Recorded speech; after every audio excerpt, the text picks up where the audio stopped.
اکرام کیا اس ایک شخص نے گزرے ہوئے زمانے میں. تو اعطایون کا ماضی کیا آئے گا؟ اعطایا. اعطایا عطا کیا اس نے، عطا سے نکلا ہے نا، اردو میں استعمال ہوتا ہے. اللہ کی عطا ہے بھائی، کہتے ہیں نا اللہ کی کیا ہے؟ عطا ہے. تو اعطایا عطا کیا اس نے. اب آپ گردان پڑھیں، ضرب ضربا ضربو، ضربت ضربتا ضربنا، ضربتا ضربتما ضربتم، ضربتی ضربتما ضربتن، ضربتو ضربنا. تو اعطی اکرمنا اعطینا، ٹھیک ہے نا. اکرما اکرما اکرمو اکرمت اکرمتا اکرمنا اکرمتا اکرمتما اکرمتم اکرمتی اکرمتما اکرمتمنا اکرمتو اکرمنا. اکرمنا اعطینا، عطا کیا ہم نے. بہت آسان ہے اگر دماغ استعمال کیا جائے. اعطینا جیسے اکرمنا، ٹھیک ہے. عطا کیا ہم نے. کا وہی ضمیر ہے، ہوا ہما ہم یا ہما، کا کما کم کی کما کننا. تو یہ بتا چکا ہوں میں کا معنی آپ کو. تو خطاب رسول اللہ صلی اللہ علیہ وسلم کو ہے. انا اعطیناک الکوثر.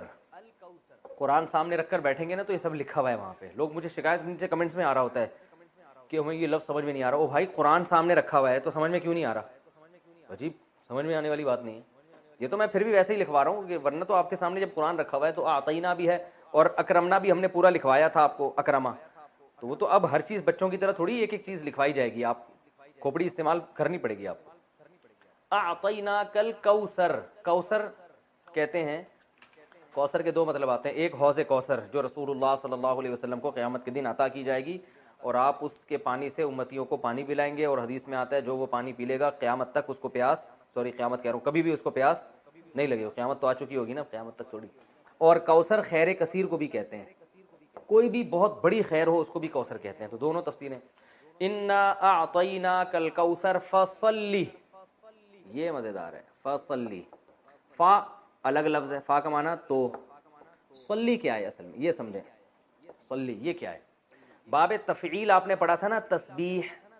تسبیح اس کا ماضی کیا آتا ہے؟ سبح. مضارع کیا آتا ہے؟ یسبح. امر کیا آئے گا؟ امر بنانے کا طریقہ کیا تھا؟ یہاں سے یا کو گڑچ کیا اور آخر حرف کو کیا کر دیا؟ بولو بھائی، ساکن. تو کیا بن گیا؟ سبح. یا کو حذف کیا، پہلا حرف چونکہ زبر ہے پہلے پہ جزم نہیں ہے اس لیے شروع میں الف لانے کی ضرورت نہیں ہے. تو یہ بنتا ہے سبح. یہ آرڈر کا صیغہ. اس کا مطلب کیا ہے؟ تسبیح بیان کریں. قرآن میں تھا نا فسبح بحمد ربک. تو صلی بھی ایسے ہی تھا، اصل میں تھا صلیا. صلیا اس کو پڑھا جاتا ہے صلی. صلی کا معنی ہوتا ہے نماز پڑھنا. صلیا نماز پڑھی اسے شخص نے. مضارع آئے گا یصلیو. یصلیو جس کو پڑھا جاتا ہے یصلی. یہ یا آ رہا ہے نا، واو الف اور یا حروف گڑبڑیاں ہیں نا تو یہ چینج ہو جاتے ہیں. تو یہ پڑھا جاتا ہے یصلی. کیا پڑھا جاتا ہے؟ یصلی، یعنی وہ نماز پڑھتے ہیں یا پڑھیں گے. اس کا معنی دعا مانگنا بھی آتا ہے. ان اللہ وملائکتہ یصلون علی النبی، یضربون کی طرح، یصلون یسبحون، وہ سب صلات بھیجتے ہیں نبی پر. یصلی. اب امر کیسے بنے گا؟ اس یا کو کیا کر دیں گے؟ حذف کر دیں گے، گڑچ کر دیں گے. حذف کو اردو میں گڑچ کہتے ہیں. یصلی، ٹھیک ہے نا. تسلی بھی یصلی بھی ایک ہی بات ہے. اس تا کو گرایا تو کیا بن گیا؟ صلی. آخر حرف کو کیا کرتے ہیں؟ ساکن کرنا چاہیے نا.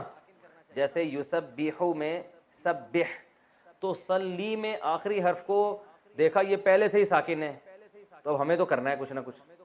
بس ہم نے ساکن کرنا ہے. امر بنا رہے ہیں ہم تو ہم نے کیا یار جو ساکن ہے نا اب اس کو مزید ساکن کرنے تو کر نہیں سکتے، اس کو اڑائی دو. اور ویسے بھی حروف گڑبڑی ہے نا، واو الف یا واول حروف ہیں تو یہ آگے پیچھے ہوتے رہتے ہیں. تو کیا کر دیا؟ صلی. تو یہ امر میں یہ آخری حرف میں اگر یہ یا آ رہا ہوتا ہے نا تو اس کو غائب ہی کر دیتے ہیں.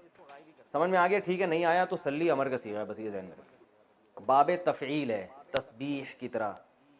صلی، صلی کا معنی نماز پڑھو. تو بھی کہتے ہیں نا صلو علی الحبیب. یہ صلو علی الحبیب کیا ہے؟ یہ آپ کو گرین چینل میں ملے گا. صلو علی الحبیب اصل میں تھا صلیو. اب یہ گرین چینل والوں کو یہ بات کا پتہ نہیں ہے کہ نہیں ہے کہ یہ اصل میں کیا تھا. صلیو علی الحبیب تھا اصل میں. سبحو کی طرح، جیسے سبح ابھی میں نے آپ کو بتایا اس کا معنی ہے تسبیح بیان کر تو ایک آدمی. سبحا تم دونوں، سبحو تم سب تسبیح بیان کرو. تو اصل میں تھا صلیو علی الحبیب. لیکن یا آ رہا ہے حروف گڑبڑی ہے تو سلی یو میں گھمانا تھا تو انہوں نے سلو ہو گیا, کیا بنا دیا اس کو سلو. سلو علی الحبیب, سلو کا مطلب صلات بھیجو حبیب صلی اللہ علیہ وسلم. تو یہ سمجھ میں آ گیا. فصلی, فصلی لی ربی کا, فصلی کا معنی نماز پڑھیں آپ, لی کا معنی لیے, رب کا معنی رب, ربی کا آپ کا رب, نماز پڑھیے آپ اپنے رب کے لیے. ونحر, واو کا معنی اور, انحر تھا اصل میں اسمع کی طرح, افتح کی طرح, فتح یفتح, تو نہرا ینحر ضربہ کی طرح ہے. نہر کا معنی ہوتا ہے اونٹ ذبح کرنا, اونٹ کو جو گلے میں چاقو مار کے گراتے ہیں اس کو کیا کہتے ہیں عربی میں نہر. تو ون اصل میں تھا وانحر پڑھا جاتا ہے ملا کے ونحر, تو الف سائلنٹ ہو جاتا ہے ونحر. فصلی آپ نماز پڑھیں, لی ربی کا اپنے رب کے لیے, ونحر اور قربانی کریں آپ. لکھا ہوا تو ہے اونٹ کی قربانی مگر مراد اس سے ہر قسم کی قربانی. فصلی لی ربی کا ونحر, یہ کلیئر ہو گیا. اچھا بھائی اب اس کی ہم تفسیر بیان کر دیتے ہیں. اوہ سوری پوری آیت ہی چھوڑ دی ہم نے. ان شانئک هو الابتر, جزاک اللہ. ان بے شک, شانئ, یہ جو شانئ ہے یہ لفظ اردو میں استعمال ہوتا ہے, اس کا معنی ہے دشمن. شانئ کسے کہتے ہیں دشمن کو. کا کا معنی آپ کا. ان شانئ کا, بے شک آپ کا دشمن, هو الابتر, وہ دشمن کیا ہے, ہوا کا معنی وہ, الابتر. ابتر اصل میں دم کٹے کو بھی کہتے ہیں, جس کی دم کٹ گئی ہو اس کو بھی کہتے ہیں جس کا نام و نشان ختم ہو جائے. ابتر کا معنی کیا ہے, نام و نشان باقی نہ رہے. لکھا ہوا سمجھ میں نہیں آ رہا تو پڑھا ہوا تو سمجھ میں آ رہا ہے نا. ابتر جس کا نام و نشان باقی نہ, اردو میں استعمال ہوتا ہے یار میری تو حالت ابتر کر دی ہے اس نے, کہتے ہیں نا اتنی ابتر حالت ہے. مشکل اردو میں استعمال ہوتا ہے لیکن ہوتا بہرحال ہے. ابتر بہت بری حالت ہو گئی ہے, اچھے معنی میں استعمال نہیں ہوتا. ابتر میں لکھ دیتا ہوں, دم کٹے کو بھی کہتے ہیں, وہ جس کا نشان باقی نہ رہے, نسل باقی نہ رہے. ٹھیک ہے, افعال کے وزن پر صیغہ صفت ہے, چھوڑیں صیغہ صفت کو کنفیوز ہو جائیں گے لوگ. ابتر بس کہتے ہیں, کس کو کہتے ہیں, ہے تو صیغہ صفت. افعل جیسے اعما, اسممو, ہاں عیب کے معنی میں ہے نا, اور اعور جیسے میں نے مثالیں دی تھی, اس کی مؤنث آتی ہے بترا. اچھا خیر, تو ان نشانیہ کا ہو الابتر قرآن کی مختصر ترین صورت. تو ہم آگے قل یا ایھا الکافرون بھی حل کر لیتے ہیں, پھر دونوں صورتوں کی تفسیر ایک ساتھ ریکارڈ کروا دیتا ہوں. ٹھیک ہے, اگلی صورت ہے قل یا ایھا الکافرون. قل کیا ہے اصل میں, قل بہت استعمال ہوا ہے قرآن میں. اصل میں تھا قوالا, قوالا یقبلو, قوالا یقبلو, جیسے نصرہ ینصرو, نصرہ ماضی, ینصرو مضارع.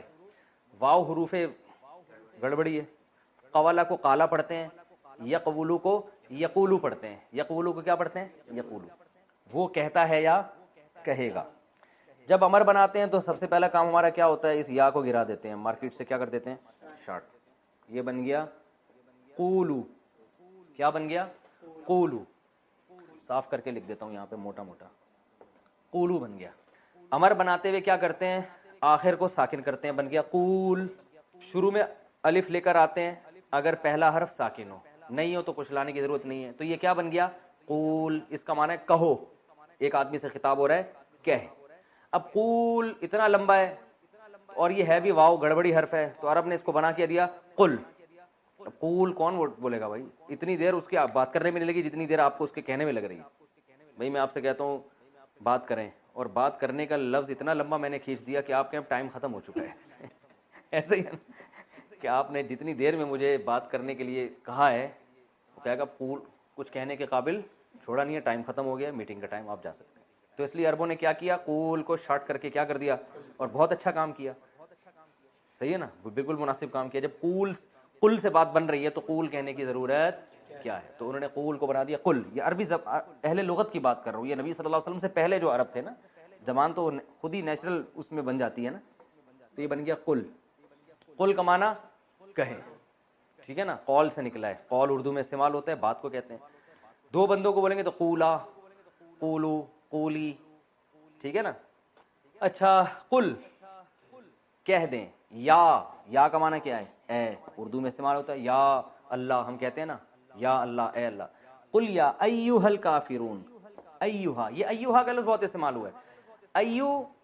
ایو کا مطلب ہوتا ہے یہ صرف یوں سمجھ لیں کہ ایک تنبیہ کے لیے لگایا جاتا ہے. جیسے ہم کہتے ہیں ارے، اور ہا کا معنی بھی ایک تنبیہ، ہا یعنی ادھر متوجہ ہو جاؤ. تو اب اتنی گہرائی میں آپ کو جاننے کی ضرورت نہیں ہے، بس ایھا کا مطلب کیا؟ ارے ہو، ارے او، ارے بھائی، جیسے ہم اردو میں کہتے ہیں نا، تو ارے بھی کر سکتے ہیں اس کا ترجمہ. لیاری کی زبان میں اڑے ٹھیک ہے نا، اڑے کہتے ہیں اسے.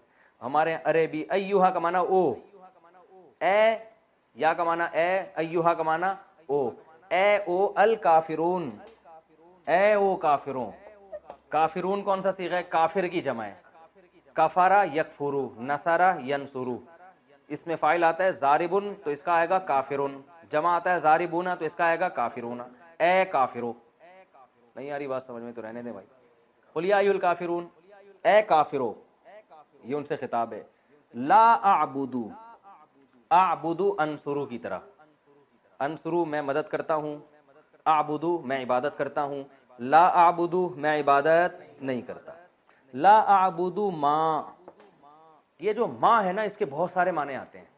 ایک معنی اس کا الذی والا بھی آتا ہے. الذی کا معنی وہ جو کہ، تو ما کا معنی بھی وہ جو کہ. ٹھیک ہے، یہ نوٹ کر لیں. ما کا معنی بہت دفعہ کیا آتا ہے؟ الذی. جو الذی کا معنی وہی ما کا معنی. لا اعبدو ما، میں نہیں عبادت کرتا اس کی جو کہ، میں عبادت نہیں کرتا ما اس کی جو کہ، یعنی اس کی جو کہ، یا ہو انگلش میں نا، ہو یا ہوم، یہ بالکل وہی معنی ادا کر رہا ہے. ٹھیک ہے نا، میں عبادت نہیں کرتا ما اس کی. تعبدون، تعبدون تنصرون کی طرح. تنصرو تم مدد کرتے ہو، تنصرو تنصرانی تنصرون تم سب مدد کرتے ہو. تعبدون تم سب عبادت کرتے ہو. مطلب کیا ہو؟ میں عبادت نہیں کرتا ما اس کی، تعبدون تم عبادت کرتے ہو جس کی. بہت آسان. میں عبادت نہیں کرتا اس کی جس کی عبادت تم کرتے ہو. ولا، واو کا معنی اور، لا کا معنی نہیں، انتم کا معنی انتم. میں نے بتایا تھا نا انٹی اور انتم کا فرق بتایا تھا. انتم. عابدونا، ضاربونا کی طرح، کافرونا کی طرح، قاتلونا کی طرح. قاتل قتل کرنے والا، قاتلون بہت سارے. تو عابد عبادت کرنے والا، عابدونا بہت سارے عبادت کرنے والے. تو ولا انتم، اور نہیں ہو تم بھی، عابدونا عبادت کرنے والے، کیونکہ انتم بہت سارے ہوتے ہیں نا، تم سب کو خطاب ہے. تو عابد کے بجائے عابدونا. ولا انتم عابدونا، اور تم عبادت کرنے والے نہیں ہو، اس میں فاعل ہے یہ. ولا انتم عابدون ما اس کی، ولا انتم عابدون ما اعبد، اور تم عبادت کرنے والے نہیں ہو اس کی جس کی میں عبادت کرتا ہوں. ولا انا عابد ما عبدتم، ولا انا، اور نہ ہوں. انا عربی میں کہتے ہیں میں، انا نحنو بتایا تھا نا. ولا انا عابد، یہ اس میں فاعل ہے. اور نہ میں عبادت کرنے والا ہوں. ولا انا عابد ما اس ذات کی، عبدتم، عبد تم تھا اصل میں، پڑھتے عبد تم ہے. ضرب تم کی طرح، نصر تم. بھائی دیکھو نا، ضربا ضربا ضربو، ضربت ضربتا ضربنا، ضربتا ضربتما ضرب تم. تم سب مارتے ہو. عبد تم سب عبادت کرتے ہو. ولا انا عابد، اور نہ ہی میں عبادت کرنے والا ہوں ما اس معبود کی، عبد تم جس کی تم عبادت کرتے ہو. پھر دوبارہ تکرار کیا اسی مضمون کا. ولا انتم عابدون ما اعبد، یہی آیت دوبارہ آئی ہے. اور نہ تم عبادت کرنے والے ہو ما اس ذات کی، اعبد جس کی عبادت میں کرتا ہوں. لکم، لام کا معنی لیے، کم کا معنی تمہارے. لکم دینکم، تمہارے لیے. دینکم تمہارا دین. لیا، واو کا معنی اور، لیا، یا کا معنی میں، ذرا بنی تھا نا، یا آ رہا تھا. لیا، اور میرے لیے. لکم دینکم ولیہ دین، اور میرے لیے ایک دین ہے. یہ تو ترجمہ بتا رہا ہوں نا. لکم دینکم تمہارے، تمہارا دین، ولیہ دین، اور میرے لیے بھی ایک دین ہے. ایک کا ترجمہ تنوین سے کر رہا ہوں. جب بھی دو زبر دو زیر دو پیش آتا ہے نا تو اس کا معنی کوئی یا ایک لگتا ہے. سمجھ میں آ گیا؟ ٹھیک ہے. نہیں ہے تو زیادہ پیچیدگیوں میں جانے کی ضرورت بالکل بھی نہیں ہے. تو بس لکم دینکم ولیہ دین، تمہارے لیے تمہارا دین اور میرے لیے دین، ایک الگ دین ہے میرے لیے. تو یہ سورہ کوثر اور سورہ کافرون. کتنا ٹائم باقی ہے بھائی؟ 19 منٹ باقی ہیں ابھی. تو سورہ کوثر اور سورہ کافرون کا میں نے آپ کو جو گرامر کے لحاظ سے حل کر دیا. اب ہم آگے اس کی تفسیر پڑھتے ہیں. تو اب ہم انشاءاللہ اس کی تفسیر پڑھیں گے. پہلے سورہ کوثر ہم نے پڑھی ہے. کوثر عربی میں خیر کثیر کو کہتے ہیں. اس سورت کا ایک شان نزول ہے. شان نزول اس کا یہ ہے کہ رسول اللہ صلی اللہ علیہ وسلم جب مکہ مکرمہ میں تھے تو آپ صلی اللہ علیہ وسلم نے لوگوں کو توحید کی دعوت دی. تو بہت سو نے قبول کی, بہت سو نے انکار کیا. آپ صلی اللہ علیہ وسلم کے دشمن پیدا ہو گئے. عرب میں نرینہ اولاد کو ایک بہت بڑا تحفہ سمجھا جاتا تھا. آپ صلی اللہ علیہ وسلم کے نرینہ اولاد نہیں تھی. آپ کے بیٹے پیدا ہوئے قاسم, اور ان کا انتقال ہو گیا. تو اس پہ جو ہے نا مشرکین مکہ نے یہ شور مچانا شروع کر دیا کہ دیکھو یہ تو ابتر ہے معاذ اللہ, یعنی ان کی تو نسل ہی ختم ہو رہی ہے, ان کا تو اثر ہی ختم ہو جائے گا, اور جو دین یہ لے کر آئے ہیں ان کے دنیا سے جانے کے بعد وہ دین ختم ہو جائے گا. کیونکہ عموماً ایسا ہوتا ہے کہ باپ کے جانے کے بعد بیٹے جو ہے وہ قائم مقام بنتا ہے اور وہ اسی ویژن کو لے کے آگے چلتا ہے. تو ان کو یہاں ویسے بھی لوگ فالو نہیں کر رہے ہیں مکہ میں, اور ان کی اپنی کوئی اولاد بھی نہیں ہے, یعنی نرینہ اولاد بھی نہیں ہے, کیونکہ نسل تو نرینہ اولاد سے چلتی ہے. تو اس لیے جو ہے نا یہ ابتر ہے معاذ اللہ. ابتر کا معنی ان کا نام و نشان ختم ہونے والا ہے.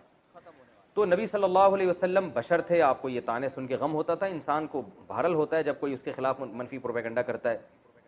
تو اللہ تعالیٰ نے آپ صلی اللہ علیہ وسلم کی تسلی کے لیے یہ آیات نازل فرمائی. عاص ابن وائل ایک بہت اسلام دشمن تھا, عرب کا سردار تھا, اس نے یہ پروپیگنڈا بہت کیا تھا. تو اس پر سورہ کوثر نازل ہوئی. انا اعطیناک الکوثر, اے نبی ہم نے آپ کو خیر کثیر دی ہے. خیر کثیر سے مراد آپ کو جو ہم نے اسلام دیا ہے وہ اتنی بڑی خیر ہے کہ اگر آپ کے کوئی نرینہ اولاد نہیں بھی ہے تو اس کے مقابلے میں اللہ نے آپ کو جو دین دے دیا, اس کی دینی دنیا کی برکتیں بھی حاصل ہوں گی اور آخرت میں بھی. تو یہ خیر کثیر کے ہوتے ہوئے اگر آپ کے نرینہ اولاد نہیں ہوتی تو آپ کو غم کرنے کی ضرورت نہیں ہے. اور دوسری تفسیر کے مطابق ہم نے آپ کو حوض کوثر دی ہے. تو آپ صلی اللہ علیہ وسلم میدان حشر میں اپنے امتیوں کو پانی پلائیں گے. جب لوگ پیاس سے بلک رہے ہوں گے تو یہ آپ کی خصوصیت ہے کہ اس وقت اللہ نے آپ کو ایک نہر آپ کے اختیار میں دی ہوگی جس سے آپ اپنے چاہنے والوں کو پانی پلائیں گے, اور پھر ہمیشہ کے لیے ان کی پیاس بجھ جائے گی. تو جس کو اتنی بڑی نہر ملی ہو, اتنا اس کو عزت مل رہی ہو آخرت میں, تو اس کو ایسی شخصیت کو کہ اگر نرینہ اولاد نہیں ہوتی تو وہ یہ غم کوئی غم نہیں ہے ان کے لیے. لبرل جو سیکولر نام نہاد لبرل لوگ ہیں ان کا یہی مسئلہ ہے کہ ہم نے کسی کا دل تو نہیں دکھایا نا. ہم نے اگر جوا بھی کھیلا ہے تو بتا کے کھیلا ہے نا, اتنے پیسے تو لگا, اگر یہ چاند آ گیا تو میرے, ہم تو وہ والا جوا بتائیں گے نا جو کراچی میں چل رہا ہے, چھاپ آ گیا تو تیرے. تو اس میں کیا ہے جب وہ راضی ہے, سود میں کیا ہے جا رہا ہے, 1,00,000 روپے دے کے اگر اس سے ہم 50,000 اضافی لے رہے ہیں تو وہ راضی ہے نا اس پہ, چوری تھوڑی کر رہے ہیں, کسی کا دل تو نہیں دکھا رہے ہیں. مسلمان اس حیثیت سے نہیں دیکھتا, مسلمان اس حیثیت سے دیکھتا ہے کہ یہ آرڈر کس کا ہے, اللہ کا آرڈر ہے. بھائی اللہ کا جب آرڈر ہے تو آرڈر دینے والے کے احسانات اگر زیادہ ہوں, بہت زیادہ, اور اتنے احسانات کہ قرآن کہہ رہا ہے لو کان البحر مدادا لکلمات ربی لنفد البحر قبل ان تنفد کلمات ربی ولو جئنا بمثلہ مددا.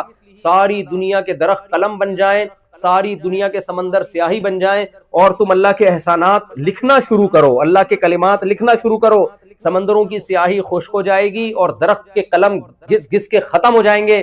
اللہ کے جو تم پر احسانات ہیں وہ ختم نہیں ہوں گے. سر کے بال سے لے کے پاؤں کے ناخن تک اتنے احسانات ہیں.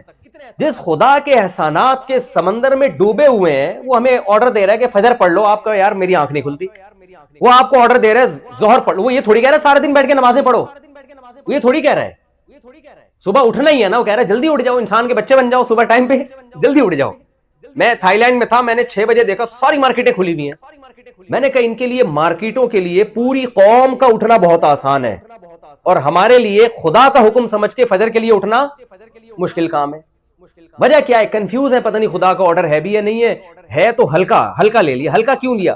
اس ہلکا لینے میں ایک تو نظریات کی خرابی, دوسرا ہلکا کہ 27ویں رات میں آپ رو رو کے دعائیں کریں تو اگلے پچھلے سارے کیا ہو جاتے ہیں, پچھلے تو ہوتے ہیں, اگلے بھی وہ کرواتے ہیں ہم.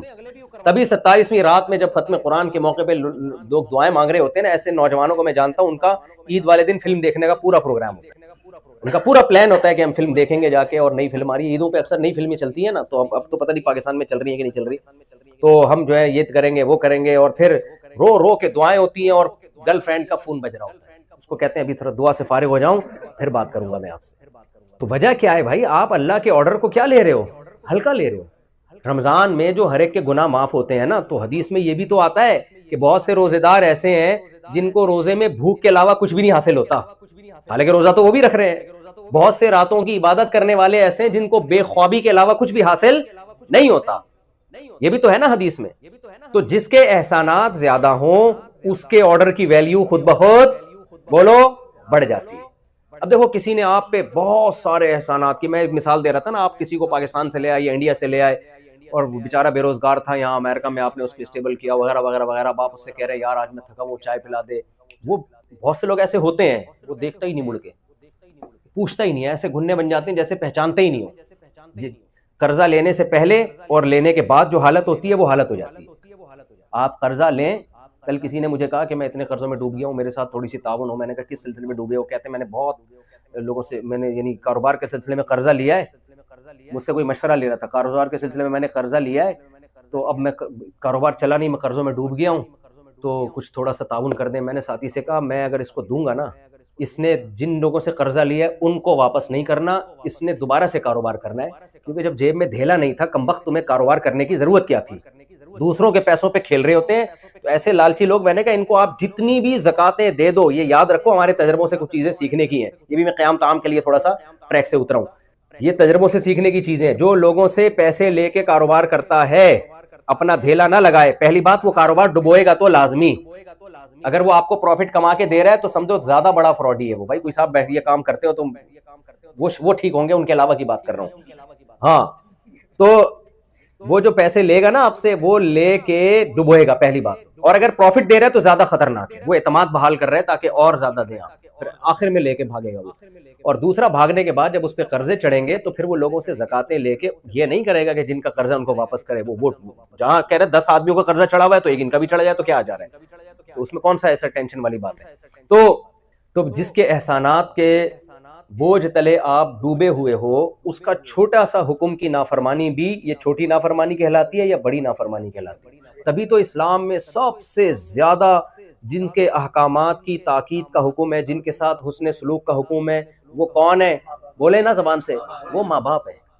اچھا، جس نے آپ پر احسان کیے یا آپ نے جس پر احسان کیا، اب آپ اس کا کوئی کام نہ کر رہے ہو تو کوئی قانون حرکت میں آتا ہے بھائی؟ ایک آدمی کو آپ نے چلنا سکھایا، ایک آدمی کو آپ نے بے روزگار تھا، بہت کچھ نواز دیا آپ نے، اب آپ اس سے چھوٹا سا کام کہتے ہو، وہ پہچاننے سے بھی انکار کر دیتا ہے، تو کوئی کیس ہو سکتا ہے اس کے خلاف؟ کوئی بھی نہیں ہو سکتا، کیونکہ یہ اللیگل نہیں ہے نا، یہ اللیگل نہیں ہے. لیکن یہ حلال ہے، حرام ہے، حرام ہے، اللہ نہیں چھوڑے گا قیامت کے دن. سمجھ میں آ رہی ہے بات کہ نہیں آ رہی؟ تبھی اسی سے یہ سمجھیں کہ جو والدین کو اولڈ ہاؤس میں جمع کرا لیتے ہیں، اللیگل نہیں ہے، یہ لیگل ہے. یہ امریکہ میں کیا ہے؟ یہ لیگل ہے، اور اس پہ کوئی کیس نہیں بنتا. گورا اگر اپنے ماں باپ کو اولڈ ہاؤس میں جمع کرا دیتا ہے تو کہتے ہیں لیگل ہے، اور کہتے ہیں وہاں زیادہ اچھے ہوتے ہیں، کیرم بورڈ بھی کھیلتے ہیں، سنوکر بھی کھیل رہے ہوتے ہیں، اور بہت کچھ ہوتا ہے وہاں پہ، اور وغیرہ وغیرہ. گھر میں وہ سب تو اولڈ ہاؤس کو ہمارے یہاں بھی پروموٹ کرنا شروع کر دیا. یہاں لوگ آتے ہیں ولاگ بناتے ہیں، دیکھو اولڈ ہاؤس ایسی بری چیز نہیں ہے، بہت زبردست چیز ہے. میں کہتا ہوں تمہارا بھی انجام پھر اولڈ ہاؤس ہی ہوگا. یہ ولاگ بڑھاپے میں اپنے بچے کو دکھانا کہ بیٹا مجھے بھی وہاں جا کے جمع کراؤ. تو کوئی کیس نہیں بنتا، پاکستان میں بھی نہیں بنتا. لیکن مجھے ایک بات بتاؤ، اللہ چھوڑ دے گا؟ اللہ کہے گا تیری ماں نے تجھے پیدا کرتے ہی اولڈ ہاؤس میں کیوں جمع نہیں کرا دیا، یہ چائلڈ ہاؤس میں کیوں جمع نہیں کرا دیا؟ تیری ماں نے کیوں تجھے سنبھال کے رکھا تھا؟ تیرے باپ نے کیوں تجھے گود میں اٹھائے اٹھائے گھومتا تھا؟ تیری پریشانی پہ وہ پریشان ہوتا تھا، تیری غم پہ وہ رویا کرتا تھا، تیری خوشی پہ وہ خوش ہوا کرتا تھا. یہ اس کے جذبات تھے. قانون اس کو اس پہ مجبور نہیں کر رہا تھا. قانون ملازموں کو مجبور، قانون ایئر ہوسٹس کو مجبور کرتا ہے کہ مجھے بٹن دباؤں تو چائے پلائے. نہیں پلائے گی، اس کی کمپنی اس کو نکال دے گی. ماں اور باپ کو کوئی مجبور نہیں کرتا، وہ اپنی محبت میں اولاد کی خدمت کرتے ہیں. اللہ یہ کہتے ہیں جس نے تمہیں بچپن میں محبت دی، جب وہ بوڑھے ہو گئے تو تم نے ان کو بھولنا نہیں ہے. اگر تم ان کو بھول گئے، تم نے اس محبت کا بدلہ نہیں دیا جو دنیا میں انہوں نے دیے بچپن میں تمہیں، تو دنیا کچھ نہیں کہے گی، میں نہیں چھوڑوں گا میں، کیونکہ یہ احسان فراموشی کی بدترین مثال ہے. یہ جس کے احسانات زیادہ ہوتے ہیں اس کے آرڈر کی ویلیو خود بخود بڑھ جاتی ہے. تو سب سے زیادہ احسانات کس کے ہیں میرے بھائی؟ اللہ کے احسانات ہیں. اب ہونا یہ چاہیے تھا کہ اسلام نے بتایا اللہ کے احسانات ہیں، لہذا اللہ کے حکام کو فالو کرو. احسانات کا بدلہ دینے میں نا سب سے بڑی رکاوٹ ہوتی ہے آپ کے خواہشات. مثال کے طور پر آپ اسٹیبل ہو گئے، کسی نے آپ پر بڑے احسانات کیے، اب آپ کو ظاہر ہے اس کی بات، اس کا کام کرنا پڑے گا، اس کی خدمت کرنی پڑے گی. انسان اس سے جان چھڑاتا ہے، انسان چاہتا ہے کہ میں آزاد رہوں، مجھ پہ کسی قسم کی کوئی ذمہ داری نہ آئے. تو اس کا ایک طریقہ تو یہ کہ بے شرم بن کے آپ یہ کام کریں. آپ جمشید کو بول دیں تم نے مجھ پر یہ احسانات کیے تھے، ٹھیک ہے میں مانتا ہوں، لیکن میں اس کا بدلہ نہیں دوں گا، تمہیں جو اکھاڑنا ہے اکھاڑ لو. اس سے کیا ہوتا ہے؟ انسان بدنام ہوتا ہے کہ نہیں ہوتا؟ لوگ کہیں گے دیکھو احسان فراموش ہے، مانتا ہے کہ اس نے احسانات کیے لیکن بدلہ نہیں دے رہا. لیکن عزت دار آدمی ایسا نہیں کرے گا. عزت دار آدمی اگر بے شرم اور بے غیرت ہو جائے نا تو وہ یہ ماننے سے ہی انکار کر دے گا کہ جمشید کے مجھ پر احسانات ہیں، کیونکہ اس کو پتا ہے میں نے اگر یہ مان لیا، میں نے اگر یہ تسلیم کر لیا تو دنیا کہے گی کہ مانتا بھی ہے، اس کے بعد بھی اس کے ساتھ تیرا یہ سلوک ہے. تو اپنے آپ پہ اچھا لیبل لگانے کے لیے کہ ہم بہت اچھے ہیں، دنیا ہمیں اچھا سمجھے، اس کا بہترین طریقہ یہ کہ جس نے احسانات کیے اس کے محسن ہونے کا انکار کرے. اب دیکھو ہم پر سب سے بڑا حق اللہ کا ہے، کیونکہ اس کے احسانات سب سے زیادہ احسانات کس کے ہیں؟ لیکن جب اللہ کے احسانات ہم پر بہت زیادہ ہیں تو اللہ جو مطالبہ ہم سے کرے گا، ہمارا ریلیشن سب سے زیادہ مضبوط کس سے ہونا چاہیے؟ اللہ سے ہونا چاہیے. سب سے زیادہ راضی کرنے کی فکر ہم کس کو کریں؟ اللہ کو، جس نے ہمیں بنایا. ماں باپ سے بھی بڑا حق، کیونکہ ماں باپ کی نعمت بھی تو اللہ نے دی نا. اللہ کہتا ہے خلق من الماء بشرا فجعلہ نسبا وصہرا، اس نے تمہیں ایک پانی سے بنایا اور جب دنیا میں وہ تمہیں لے کر آیا ایسے پروٹوکول کے ساتھ لے کر آیا ہے کہ ددیال نلیال کا ایک خاندان چپکا دیا تمہارے ساتھ، اور بلوغت کی دہلیز پہ قدم رکھا تو ایک سسرال والا خاندان بھی. 3 خاندانوں میں اس غلیظ پلید پانی کو جو کپڑے پہ لگ جائے تو نماز نہیں ہوتی، اس پانی کو یہ پروٹوکول دیا دنیا میں لاتے ہوئے اللہ تعالیٰ نے. تو جتنا یعنی ماں باپ سے بھی بڑا، ماں باپ کی نعمت دینے والے بھی کون ہیں؟ اللہ ہے. تو انسانیت کو اس پہ جمع ہونا چاہیے تھا کہ سب سے پہلے ہم نے اگر کسی ذات کو خوش رکھنے کی کوشش کرنی ہے تو وہ کون سی ذات ہونی چاہیے؟ خدا ہونا چاہیے. لیکن انسان ڈیڑھ ہوشیار. انسان کیا نکلا؟ کیسے بہترین انداز کے ساتھ لاتا ہے اسلام. یہ بھی ہو سکتا تھا کہ خام خواہ کی قربانی دلوائی جاتی کہ 5 دفعہ تم نے الٹے لٹکنا ہے تاکہ پتہ چل جائے تمہارا اللہ سے کیا ہے ریلیشن ہے. تو یہ بھی تو قربانی ہوتی کہ نہیں ہوتی؟ لوگ دلوا رہے ہوتے ہیں. فوج میں نا جب ہم جو این سی سی کی ٹریننگ کی ہے نا کالج میں، تو وہ فوجی صوبیدار ہمیں ٹریننگ دیتے تھے. تو وہ یہ ثابت کرنے کے لیے کہ میں آفیسر ہوں، بعض دفعہ خام خواہ میں ڈنٹ پہ لو بیٹھ کے چلو بھائی. اب فوجیوں میں ہوتا ہے نا تاکہ آفس کے آرڈر کو فالو کرنے کا جذبہ پیدا ہو. اب ڈنٹ پیل رہے ہیں، ہمیں پتا تھا بھائی یہ ڈپس لگانے پڑیں گے آپ کو، ٹھیک ہے نا. وہ کہتا ہے جب کھڑے ہو کر دوبارہ لگاؤ.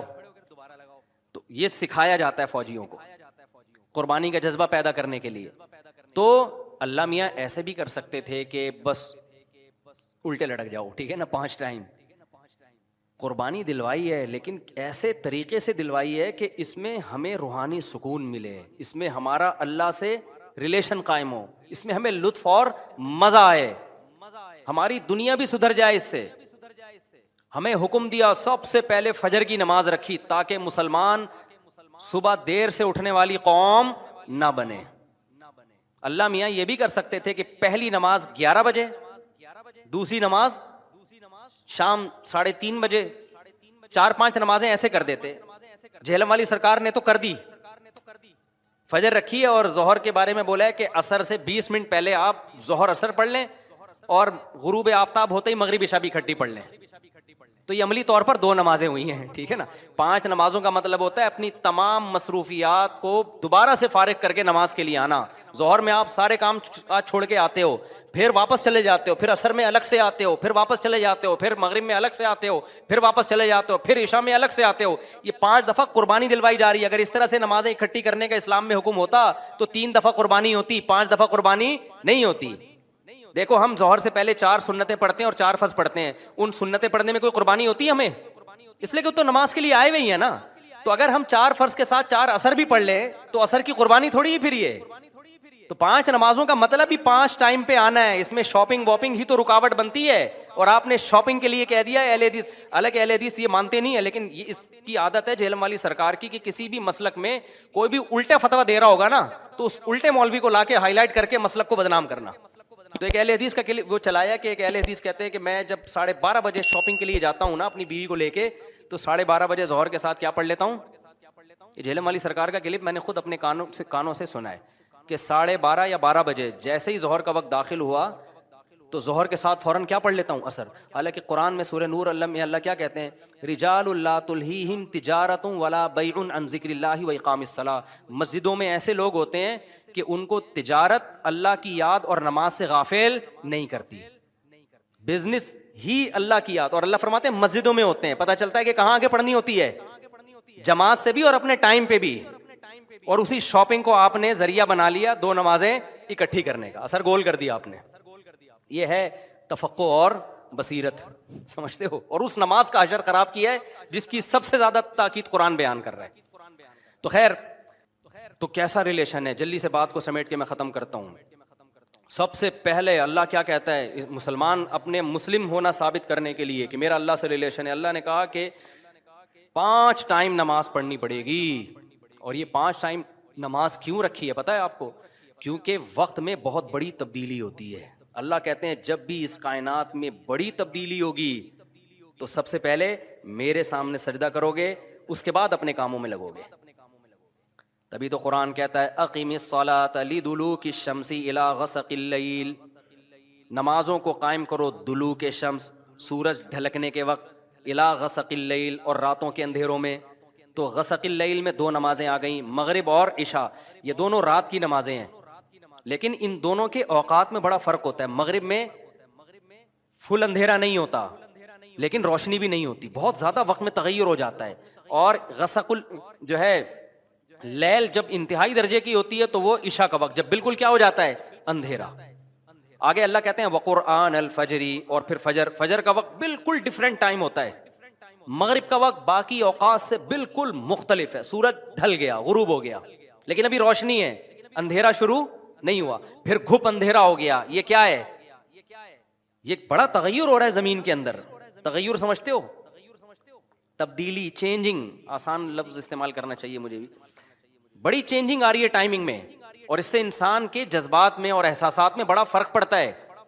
ظہر کا تو فجر کا وقت بالکل ڈفرینٹ ہے, ابھی دن طلوع ہونے والا ہے. پھر سورج ہوتے ہوتے جب ڈھلکتا ہے نا, بالکل بلندی پہ پہنچ کے تیز تپتی ہوئی دھوپ ہوتی ہے جس کو اللہ دلوک شمس کہہ رہے ہیں. دلوک کہتے ہیں ڈھلکنا. تو سورج کا جو ڈھلکنا ہے نا, بلندی پہ جا کے لڑکنا نیچے, اس کو کیا کہتے ہیں؟ اس میں اللہ نے 2 نمازوں کا ذکر کر دیا, ظہر اور عصر. اس لیے کہ دلوک جو معتد بھی ہوتا ہے, گاڑی اردو پھر استعمال کر رہا ہوں, معتد بھی قابل ذکر دلوک, وہ ایک عصر میں ہوتا ہے, ایک ظہر میں ہوتا ہے. میں نے وہ کلپ ریکارڈ کروایا تھا نا عاقب سعید کو کہ 5 نمازیں اپنے ٹائم پر ہیں, اور یہ قرآن کی عیسائی سے ثابت ہے کہ نمازوں کے 5 ٹائم ہیں, 3 ٹائم کی نمازیں قرآن میں نہیں ہیں. تو اس پہ میں نے کہا تھا کہ دلوک شمس ہے نا, سورج کا ڈھلکنا, تو معتد بھی ڈھلکنا, قابل ذکر ڈھلکنا ایک ظہر کے وقت ہوتا ہے, ایک عصر کے وقت. کیونکہ عصر کے وقت 45 پہ آ جاتا ہے, اور ظہر کے وقت بلندی پہ جا کے ڈھلکتا ہے. تو اس کے نیچے کے لوگوں کے کمنٹس آئے ہوئے تھے کہ اگر قرآن کا یہ مطلب ہے ڈھلکنے کے وقت, تو پھر تو ہر وقت سورج ڈھلک رہا ہے. سمجھ میں آیا پاگل کسے کہتے ہیں؟ یہ ہے مجتہدین, یعنی ان کا دعویٰ یہ تھا کہ 3 وقت ہیں نماز کے قرآن میں, ظہر ہے اور عشاء ہے اور فجر ہے. تو 3 وقت سے یہ ثابت کرنا چاہتے ہیں کہ ظہر عصر ملا کے پڑھ لو اور مغرب عشاء ملا کے پڑھ لو. اصل میں 3 ٹائم ہے, یہ غلط ہے. دلوک شمس کا لفظ ہے قرآن میں, اور دلوک سے مطلق دلوک مراد ہے, اور مطلق سے فرد کامل مراد ہوتا ہے, جو معتد بھی. دیکھو فرد کامل کو میں مثال سے سمجھاتا ہوں. پہلے میں یہ جنہوں نے اعتراض کیا نا اٹھ پٹانگ قسم کا, ان کے اعتراض کا جواب دوں. یہ کہتے ہیں ہر وقت, واقعی ہر وقت تو دلوک ہو رہا ہے, لیکن اس کا تو کوئی بھی قائل نہیں ہے. ایسا تو 1 کروڑ نمازیں ہو جائیں گی.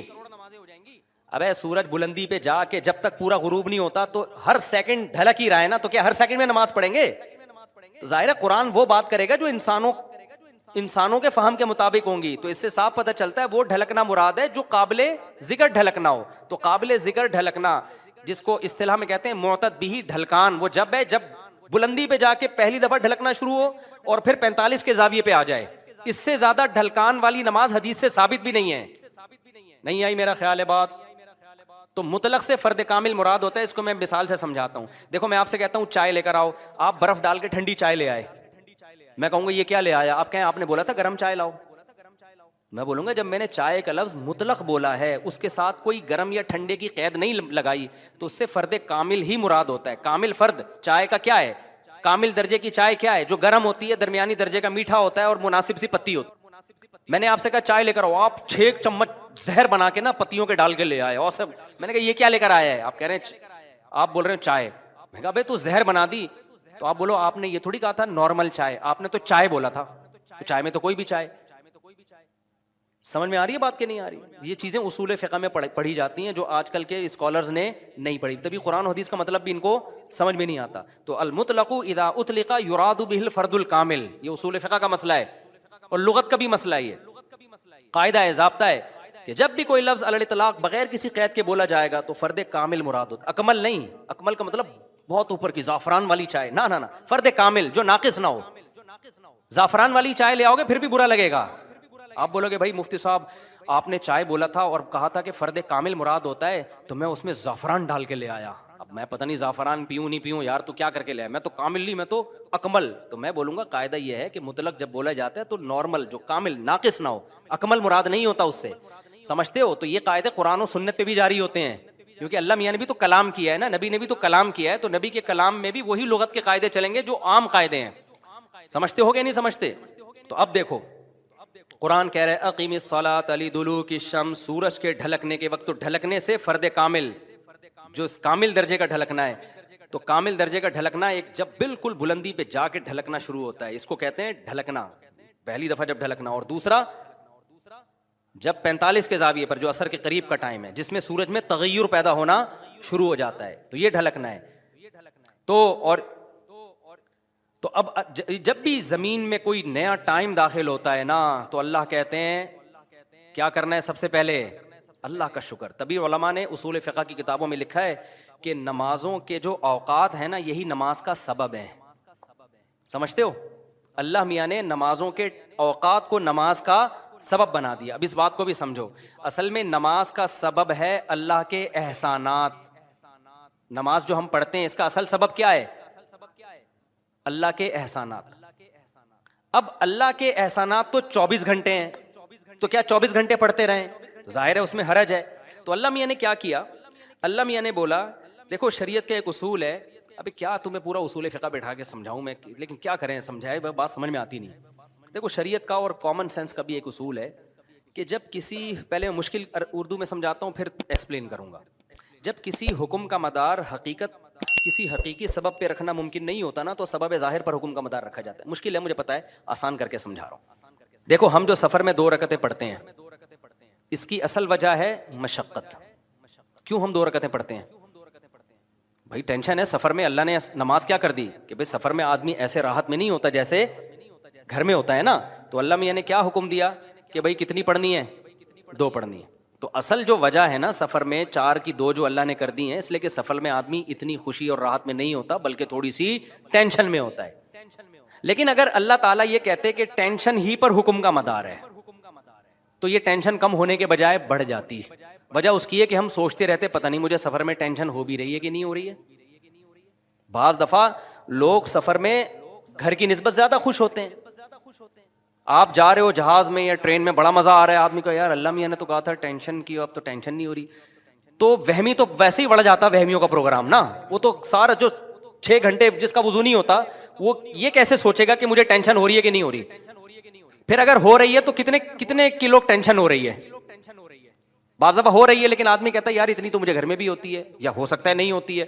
تو اسلام ان بکھیڑوں سے نکال کے اللہ میاں نے کیا کیا, بھائی سفر سبب ہے ٹینشن کا اور ٹینشن سبب ہے نماز کا. تو اصل سبب تو ٹینشن ہے, لیکن اگر ٹینشن پہ میں نے ڈال دیا نا مدار, تو یہ ٹینشن کم نہیں ہوگی بڑھے گی. لہذا سفر پہ ڈال دیا میں نے. سفر ہوگا تو چھوڑ دو, ٹینشن ہے یا نہیں وہ 2 پڑھا کرو. نہیں ہے بات میرا خیال ہے.